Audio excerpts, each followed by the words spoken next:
ఒకరోజు సాయంత్రం రంగయ్య మరియు నాయుడు రంగయ్య ఇంటి దగ్గర మాట్లాడుతుండగా చెట్టుపైన ఉన్న కాకి అరవడం మొదలెడుతుంది. అలాగే కొన్ని నిమిషాల పాటు అరుస్తూనే ఉంటుంది.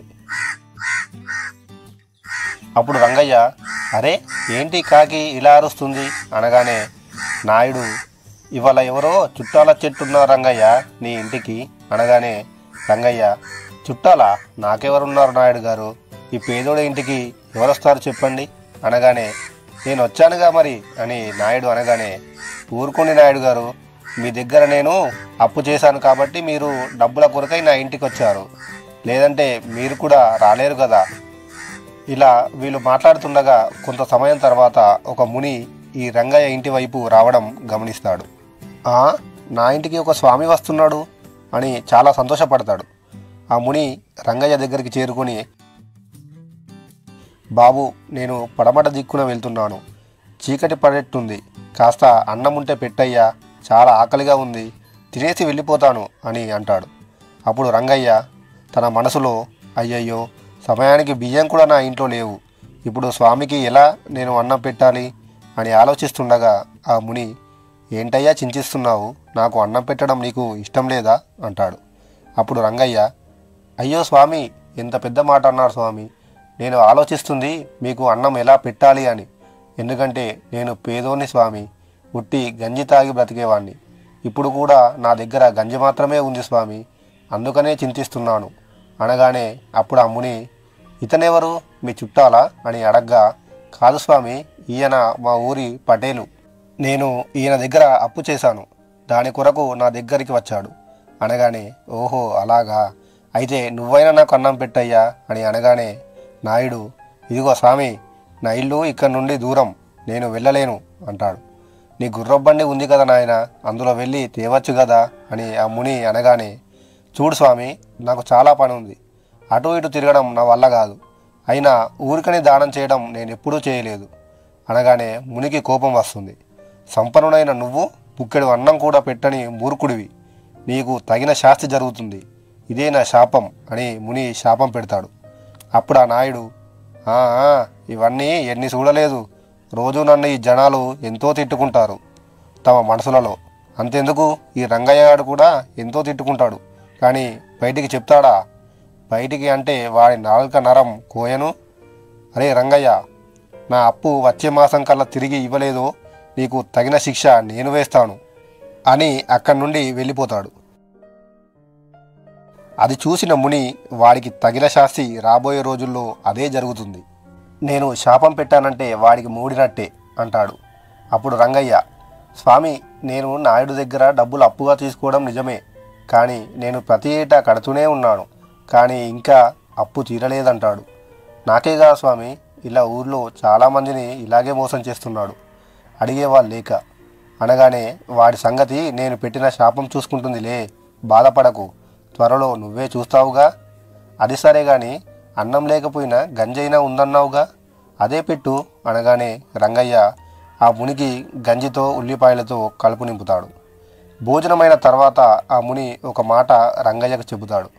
అదేంటంటే, ఈశాన్య దిక్కున ఉన్న కొండలు దాటి ఒక 30 మైలు వెళ్తే అక్కడ నది ఒడ్డున ఉన్న పుట్టలో నిధి ఉంది నాయన, నేను అటుగా వెళ్ళినప్పుడు నా దివ్య దృష్టికి అది కనబడింది, ఎవరైనా మంచి వ్యక్తులు కనబడితే నాకు నచ్చితే ఆ నిధి గురించి చెప్తామని ఆగా, నువ్వు నా ఆకలి తీర్చావు, మరియు నువ్వు పేదవాడైనను నలుగురికి ఉన్న దాంట్లో సహాయం చేసే గుణమున్నవాడివి, కాబట్టి ఆ నిధి జాడ నీకే చెప్తున్నాను, వెళ్ళి తెచ్చుకో నాయన అన్నట్టు ఆ పుట్టలో ఒక 7 అడుగుల సర్పముంది, భయపడకు, ఇదిగో ఈ వేణువు తీసుకో, అక్కడికి వెళ్ళిన తర్వాత దీన్ని ఊదు, అప్పుడు ఆ పాము నిన్ను ఏమీ చేయదు అనగానే రంగయ్య, ధన్యుని స్వామి, పేదవాడిని సంపన్నుని చేస్తున్నావు, నేను నీకు రుణపడి ఉంటాను స్వామి అని అనగానే, మంచి వాళ్ళకు ఎప్పుడు మంచి జరుగుతుంది, అది ఏ రూపంలోనైనా రావచ్చు, ఇప్పుడు నీ దగ్గరికి నా రూపంలో వచ్చింది నాయన, ఇది నీ బ్రహ్మరాత,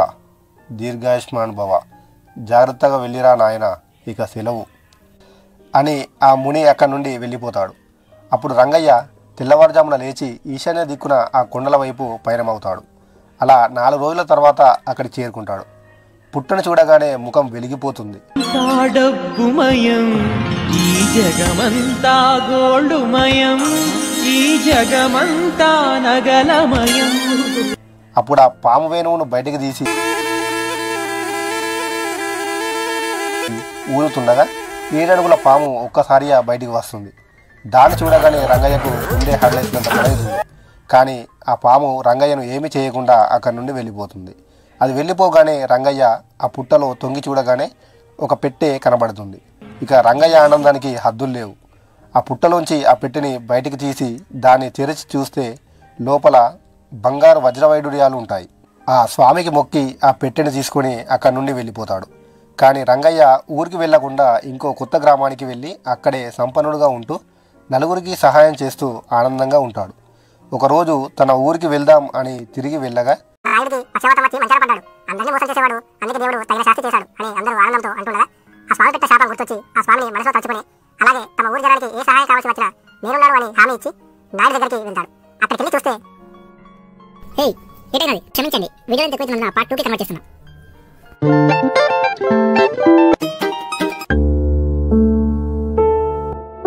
నాయుడు సంపన్నుడి నుండి దీన స్థితికి వచ్చేస్తాడు. ఆ పక్కన మంచాన పడుకున్న నాయుడు దగ్గరికి వెళ్ళి, నాయుడు గారు, నేను గుర్తున్నానా? నేను రంగయ్యను. ఒకప్పుడు మీ ఇంటి లోపలికి కూడా రానిచ్చేవారు కాదు. కానీ ఇప్పుడు లోపలికి వస్తే ఆపడానికి మీ మనుషులు కూడా లేరు.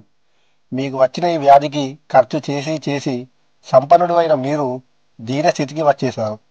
ఎందుకు నాయుడు గారు అందరినీ మోసం చేస్తూ బ్రతకడం, చివరికి ఇలా బ్రతకడం అవసరమా? నా ఇల్లుని కూల్చేశారు, అందరినీ మోసం చేశారు, అడిగిన వాడికి బుక్కెడు అన్నం దానం ఇవ్వలేరు, చివరికి ఇలా ఒంటరిగా మంచాన పడ్డారు. మీ మనసుకైనా నేను చేసింది తప్పు అని అనిపిస్తుందా? ఇప్పుడైనా మీకు గుర్తుందా ఆ రోజు ఆ ముని మీకు పెట్టిన ఆ శాపం? దాని ఫలితమే నాయుడు గారు ఇది. ఇకనైనా నేను చెప్పినట్టు నడుచుకోండి, మళ్ళీ మీరు మామూలు మనిషి అవుతారు. నేను ఆ మునిని వెతికి పట్టుకొని మీ దగ్గరికి తీసుకొస్తాను. తప్పైందని ఒప్పుకొని ఆయన కాళ్ళ మీద పడండి.